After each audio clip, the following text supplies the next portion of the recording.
Olá pessoal, aqui é o Igor, e no vídeo de hoje a gente vai fazer uma breve conversa sobre os acontecimentos recentes, sobre a retomada do Talibã ao controle do Afeganistão e entender como é esse processo histórico, né? A primeira coisa que deve ser notada é que a região do Afeganistão é uma região muito estratégica do ponto de vista geopolítico, principalmente ao longo da Guerra Fria, se mostrou ser uma região muito estratégica, né, porque fazia fronteira com a União Soviética, com a China e com os países do Golfo, né, os países do Golfo que tem uma alta produção de petróleo e, consequentemente, de riqueza. E a influência, a busca por influência tanto dos Estados Unidos quanto da União Soviética nesse país, ela se mostrou muito estratégica, né? Ao longo desse processo, é, a, ao longo desse processo foi possível observar que o regime soviético ele buscou a expansão nos anos 80, buscou a expansão com esse país, né? Buscou expandir suas forças até esse país, levando em consideração isso, né? Que a região é uma região estratégica de geopolítica, no sentido que faz fronteira com os diversos países que tem uma alta produção de riquezas naturais. Com essa invasão do Afeganistão pela União Soviética, houve uma resposta americana. Logicamente, naquele contexto de Guerra Fria, os Estados Unidos não iria olhar para isso e deixar a União Soviética tomar conta dessa região estratégica e ficar de braços cruzados. Os Estados Unidos, como de praxe, né, fez ao longo da história imperialista desse país, os Estados Unidos buscou armar grupos locais do Afeganistão que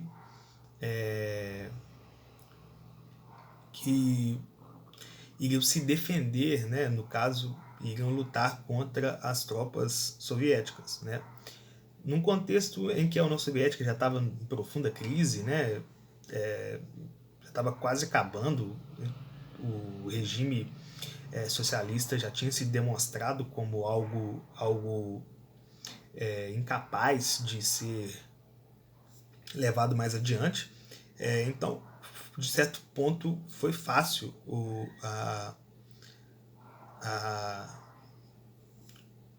insurgência desses grupos contra a invasão soviética, né? Esses grupos financiados pelos Estados Unidos, né? E ao longo desse processo todo, um pequeno grupo extremamente nacionalista conhecido como jihadista, né, combatentes da lei islâmicas, os fundamentalistas islâmicos, começaram dentro desse processo, né? De um lado tinha os Mujahidins, financiados pelos Estados Unidos, de outro você tinha as tropas soviéticas, e de um outro lado você tinha o que seria o início do Talibã, né? Que eram jovens estudantes jihadistas com um número muito pequeno e que de certa forma tinham um apoio popular, vinham de camadas populares. E esse grupo ele começou a entrar também nessa disputa do Afeganistão, né? Calcado por esse viés nacionalista, por, segundo eles, virem do povo, né? E conseguiram obter sucesso, né? Utilizando várias estratégias de guerrilha, estratégias de combatentes jihadistas. Esse grupo começou a ter mais adeptos, começou a crescer e começou, inclusive, a conquistar apoio popular. E a partir do momento, chegou um momento que eles começaram a ter um apoio internacional, né? Ter um apoio ali do Paquistão, do Irã, da Arábia Saudita, que ofereceu um treinamento para esses países e, além de treinamento, financiou esse grupo. Esse grupo cresceu, chegou ao ponto que a União Soviética retira as tropas do Afeganistão. Consequentemente, os Estados Unidos deixa de financiar esses Mujahidins, né, que eram os combatentes afegãos. E o Talibã, por conta desse investimento grande que teve, principalmente do Paquistão, do ISI do Paquistão, o Talibã assume o poder. Né, assume o poder no Afeganistão já nos anos 90. Né, e é instaurado uma das interpretações mais brutais da Sharia, né, que é a lei islâmica, né, que é a interpretação extremamente radical da lei islâmica, né, que nega todo e qualquer tipo de direito às mulheres, que leva ao pé da letra toda a lei islâmica, né, de maneira extremamente radical. Né. Você tem países hoje no mundo que usam a Sharia, né, que são países islâmicos e que usam a Sharia. Por exemplo, a Indonésia. Né? Mas você vai lá na Indonésia, as mulheres podem estudar, trabalhar. Né? De certa forma, a Sharia não é levada de uma maneira tão radical assim. Acontece que e aí o que se viu, né, foi atrocidades, né, tem um episódio que é muito marcante que o Talibã, para se manter no poder, deixa cerca de 160 mil pessoas morrerem de fome, né? De rebeldes que eram contra o regime do Talibã, eles simplesmente deixam morrer de fome, né? Negando, usando a estratégia de terra arrasada, deixa morrer ali milhares de civis e não tem dados muito certos que falam a quantidade de mortes, mas a gente pode pensar na casa aí de milhões tranquilamente. Né? E acontece que ao longo desse processo, né, o Talibã conseguindo o domínio completo do Afeganistão, o domínio mais de 70% do Afeganistão já no início dos anos 2000, acontece o episódio das Torres Gêmeas, né, do atentado terrorista. Eles dão refúgio para o Osama Bin Laden, né? Uma vez que essas redes terroristas elas mantêm contato e financiamento e lavagem de dinheiro entre eles e se autofinanciam e com o atentado o Afeganistão ele dá refúgio ao Osama Bin Laden e os Estados Unidos ameaça invadir, de fato invade o Afeganistão e consequentemente tira do poder o Talibã, como uma guerra que ficou muito conhecida começada em 2001 pelo George Bush, né, e atacando o Afeganistão também vai no Iraque, né? Isso não é propriamente por conta deles terem dado refúgio ao Osama Bin Laden, a gente sabe também dos interesses, principalmente em petróleo, mas também na questão de que o Iraque estava fazendo impressão de dólar muito ativa, e isso estava desestabilizando o valor do dólar. Então,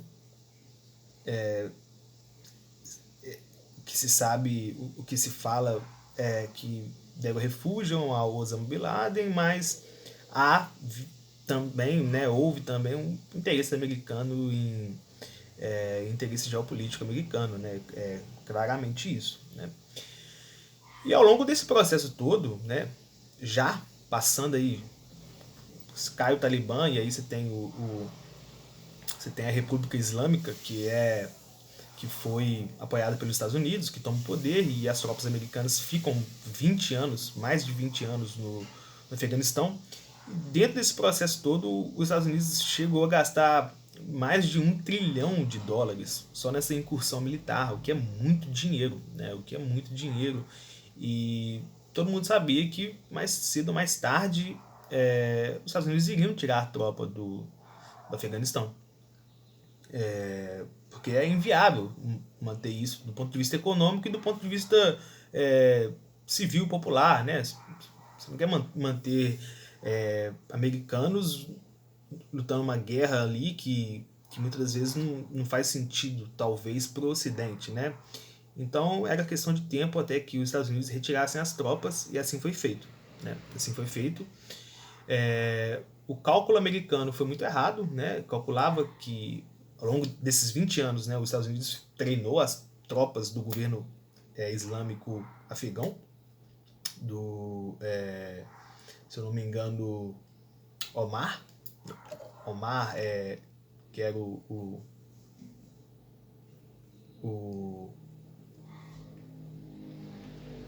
presidente da República Islâmica. E aí, dentro desses 20 anos, as forças afegãs elas receberam treinamento americano, receberam muito dinheiro americano para manter a influência dos Estados Unidos nessa região, manter a influência geopolítica dos Estados Unidos nessa região. E chegou um ponto que esse processo se tornou inviável e a retirada de tropas americanas ia acontecer mais cedo ou mais tarde, e aconteceu. Só que ninguém esperava, né? Os americanos, né? Os líderes americanos não esperavam que ia ser muito rápido essa tomada de poder do Talibã novamente, né? Para a gente ter uma ideia, as tropas afegãs somavam, quando o Talibã toma Cabul, né, nas últimas semanas, as tropas afegãs elas somavam 308 mil combatentes contra cerca de 70 mil talibãs, né? E o que a gente viu foi o quê? Foi em menos de uma semana eles tomam a capital, né? Invadem um palácio de governo do Afeganistão, né? Isso muito porque o Afeganistão passava o governo banhado em corrupção, né? O país banhado em pobreza. Então, essa minoria de tropas talibãs, elas tinham esse caráter, né, de guerra santa, né, essa motivação santa, essa motivação nacionalista, o que foi decisivo para essa tomada de poder, né. E também vale ressaltar aqui o financiamento do Talibã, né. O Talibã fechou o ano de 2020 com uma arrecadação de 1,6 bilhões, enquanto o governo afegão fechou o ano com 5,5 bilhões, né? E a gente se pergunta, de onde vem esse dinheiro, né? Como que o Fundo Monetário, a ONU não consegue intervir nisso e impedir, né, que esse dinheiro chegue até forças terroristas, né? Muito desse dinheiro vem de atividades legais, né? Tráfico de drogas, né? A gente sabe que o Afeganistão é a região que mais produz ópio no mundo. A extorsão, né, de produtores de ópio, fazendeiros e produtores também e mineradores, né? Diria que 70% desses 1,6 bilhões vem de atividades legais, né? E também tem as doações internacionais de outros países do Oriente Médio, que Paquistão, Irã, mesmo que esses países alegam publicamente que não financiam, há registro de que sim, há um financiamento desses países para as tropas do Talibã, né? Se há 20 anos atrás eles foram treinados pelo Paquistão, né? Como não por que não seriam financiados hoje também, né? Acontece que houve um profundo erro estratégico americano, né? Houve um profundo erro estratégico americano que um erro de cálculo, né? Sabia que era inviável, né? Se gastou $1 trilhão, né? O mundo passa por uma crise sanitária e econômica gigantesca, se torna inviável isso, né? Se tornou inviável, a Guerra Fria acabou e a influência dos Estados Unidos ali já, segundo eles, né, já ela não significava ter tropas ali, né? Mas acontece que os Estados Unidos não imaginava que essa tomada de poder seria tão rápida assim, né? Os Estados Unidos imaginava que através dos países europeus impedindo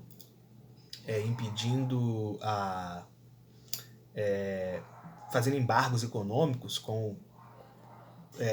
no Afeganistão, iria atrasar essa tomada de poder do Talibã, que não aconteceu, né?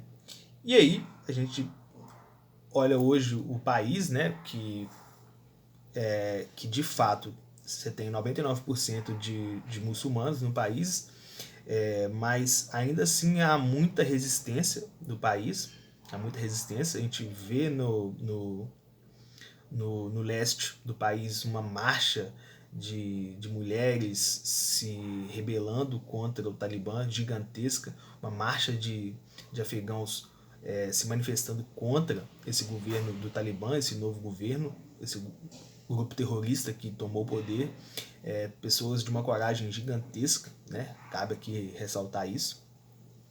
E também se